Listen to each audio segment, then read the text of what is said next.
Oke guys, pada kesempatan kali ini saya ingin untuk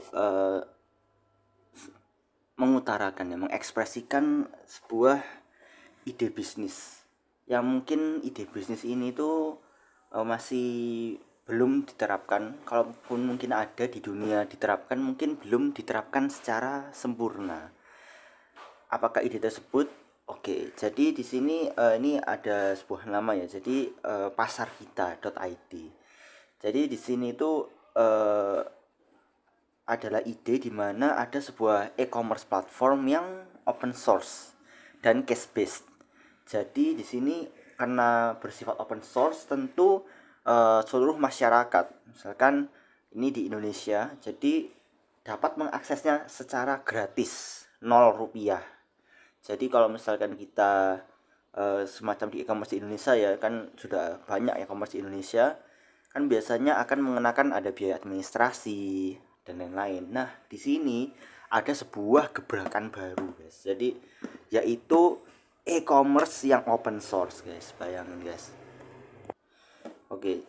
Jadi bayangkan sebuah platform di mana para pedagang di seluruh Indonesia, di seluruh umur, dengan seluruh umur dapat dengan mudah membeli dan menjual produk mereka tanpa repot-repot dengan tata cara yang mungkin banyak kan di Indonesia ini termasuk masyarakat yang memiliki literasi yang rendah.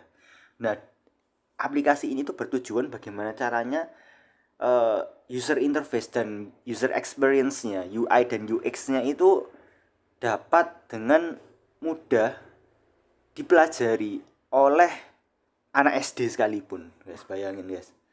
Jadi dan di sini diharapkan sistem pembayarannya itu tidak berbelit-belit, tidak rumit, dan juga bagaimana caranya itu barang yang diperdagangkan, ya dijual dan dibeli itu verified. Jadi apa istilahnya, kan kita beli misalkan di e-commerce yang pada zaman dulu ya, itu kadang kalau ratingnya jelek, nanti ratingnya jelek, loh kok barangnya scam gini, kok barangnya yang datang ya sangat jauh dari ekspektasi. Nah itu jadi di sini tuh ya bagaimana caranya membuat open source yang e-commerce yang ada, tapi juga masih tetap memberikan kualitas yang tinggi, bahkan tanpa harus rating-ratingan. Kebayang nggak ini?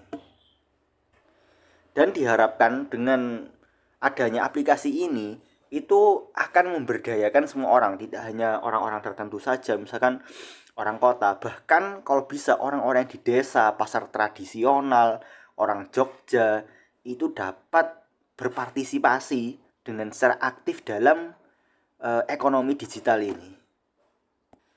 Tidak ada hambatan, hanya transaksi yang sederhana dan langsung. Loh, kalau gitu misalkan gratis, ini nanti terus startupnya dapat biaya dari mana yang mensupport dananya?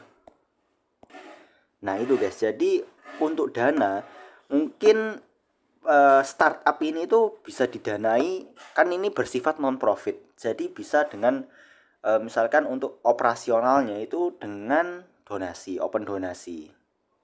Namun kembali ke tujuan awal, yaitu diciptakannya platform ini yaitu untuk menyediakan akses secara gratis seluas-luasnya untuk mencapai kesejahteraan, begitu guys.